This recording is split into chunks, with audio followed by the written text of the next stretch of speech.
Hey everyone, this year DBD has made the big step into new game modes, new ways to play DBD with different rules and perspectives. These new modes being Lights Out, My Little Oni, Chaos Shuffle, and 2v8. For this rating we'll have 3 categories of how fun the mode was, the potential of the mode, and finally how balanced the mode was for what it was, leading to a score out of 30, and with a final ranking of them all at the end. Lights Out was our first mode of the year and was a fairly tame start. It really was testing the waters. It got a fairly low approval rating from all of you too. In terms of fun, I personally found it a little bit hard. It was a very cautious mode with a lot of rules and restrictions, which I think ultimately suffocated it just a bit too much. Lights Out was a mode that sounded interesting on paper and upon its announcement, but fell quite flat on arrival. The mode was essentially DBD but with a constant dredge nightfall type effect on the screen, restricting the view of all players. It was, I think, meant to be a sort of return to horror for the game, but it wasn't too scary, I don't think. It relied on jump scare moments, but even with the nightfall effect, these really weren't all too frequent. It did some nice scene setting, like removing the HUD, the terror radius, and scratch marks,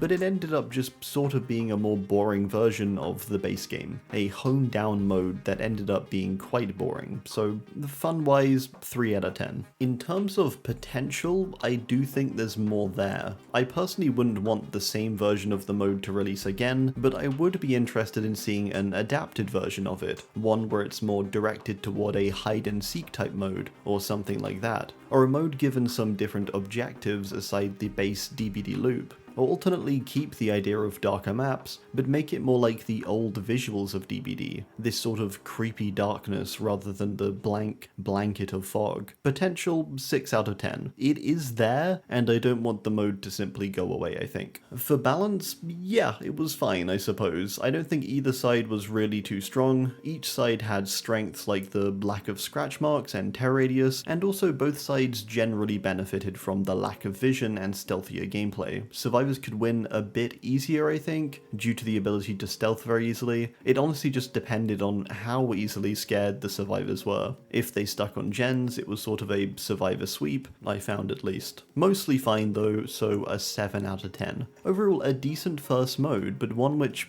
definitely lacked depth, fun, and some ambition, I think. My Little Oni was somewhat of a surprise mode, and one that came on April Fool's Day. In terms of fun, this was My Little Oni's main goal as a mode, I think. It was released after all around April Fool's Day and was built to be a shallow but silly and fun mode. Being able to run around as tiny survivors was indeed fun. It was emphasized too with the squeaky sounds they made and some of the strange things that the mode caused, like Meg having oversized hair. The killer side was also a fun idea, with you getting to be a much larger Oni who would stomp on the survivors when you downed them. All in all, it was a really novel concept and was fun for about 3 games. Then for me personally, it sort of wore off. An improvement over Lights Out, but due to its repetitive nature and shallow scope, it lost its momentum quickly. So fun, 6 out of 10. I will say that My Little Oni, as sort of a meme mode, does probably have the lowest potential out of any of the modes. The mode can't really be developed at all, in fact, beyond its base concept. Its name already restricts it to just Oni, and the actual gameplay can't have too many alterations because it would likely require a lot of code rewrites, I'd assume at least, with all of the new animations and interactions that happen when you're small. So the potential for this mode I think is honestly like maybe a 3 or something. Even whilst it was active, I found myself getting quite bored quite quickly, and even with added features I think this mode wouldn't be able to reach beyond its initial concept. Which is fine, I don't think it was ever meant to. It was meant to be a quick and fun little mode released as a joke. For balance, I don't think this mode was meant to be balanced from the get-go, but I think balance-wise it really wasn't too bad actually.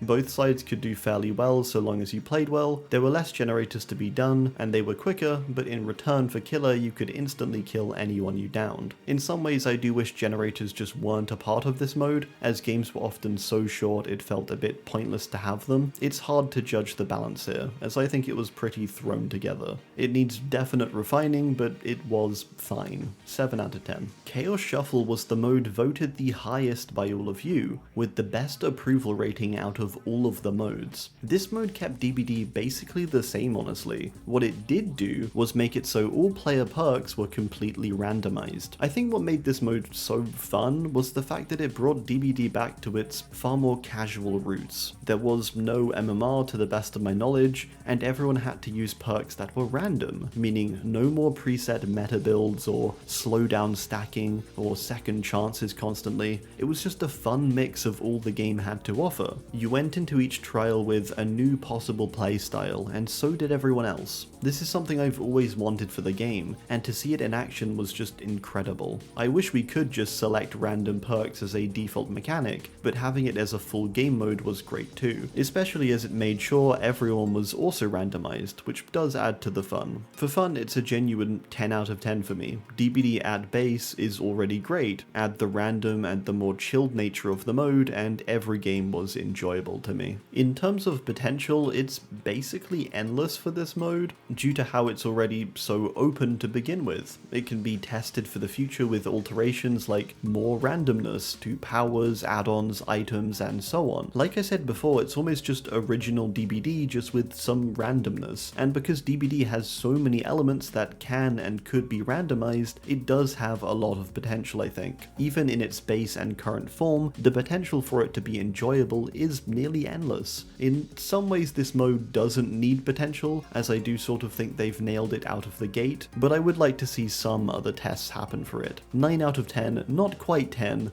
as there's only so much you can randomize, and it's not all necessarily going to be good or entertaining. Finally, balance-wise, sure, it isn't technically balanced, as it's completely random, but due to the fact that everyone gets random perks, it does end up being mostly balanced. I think one thing that throws the balance off is the presence of things like map offerings for survivors, and the ability to pick your killer as killer. These are the biggest game changers, I would say. Really though, these aren't too extreme, and the mode is pretty balanced on the whole, so 8 out of 10. 2v8 is the most recent addition to the game and is DBD but bigger. 2 killers facing 8 survivors. 8 generators and no perks or add-ons, but instead classes. This is by far the most game-changing mode out of any of them. It puts in a lot of work to feel unique. In terms of fun, the mode is undeniably a good time, when you can get into a match, but we'll get to that. The gameplay is a lot of fun, with both sides feeling very unique in how they play. It's chaotic and fast-paced, and feels like a whole new game entirely, which is great. The classes also help to change things up,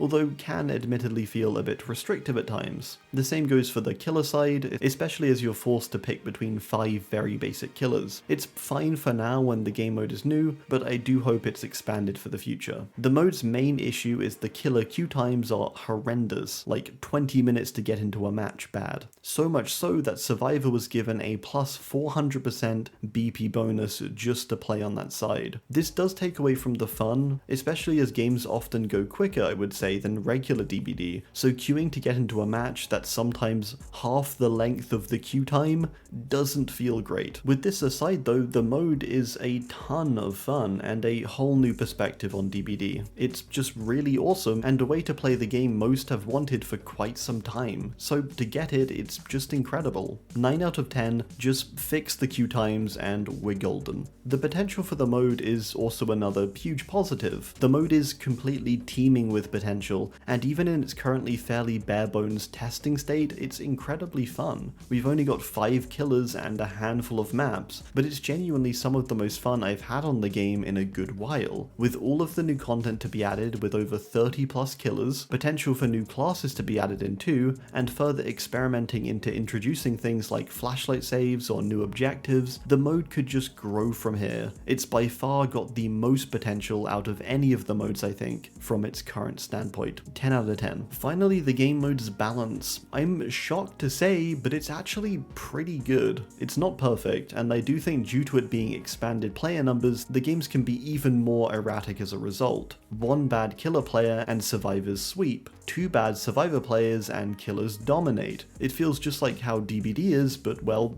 double. It's a hard one to balance, and I do think the introduction of classes was exactly for this reason, is that balance would be really tough if people could choose their perks and add-ons going into a trial. Classes themselves though, as well as killer abilities, are quite flawed and they could use some adjustments and fine tuning. Some of them are good, but there's a few that are sort of useless or they're just quite substantially weaker than others. Killer can feel a bit restrictive in this regard, and Survivor, there's a few classes that just aren't really good. So a cautious 7 out of 10, which I think is quite good given the chaos of the mode. So for my overall ranking of the modes, I would have to put Lights Out last, I think. It was just a very dull mode overall. I definitely enjoyed it the least. I think it could come back as something interesting, but I'm a little bit questioning on the potential there. It was fine as an introductory modifier and mode, but I do hope we don't get anything quite like that in the future. Next I would do My Little Oni.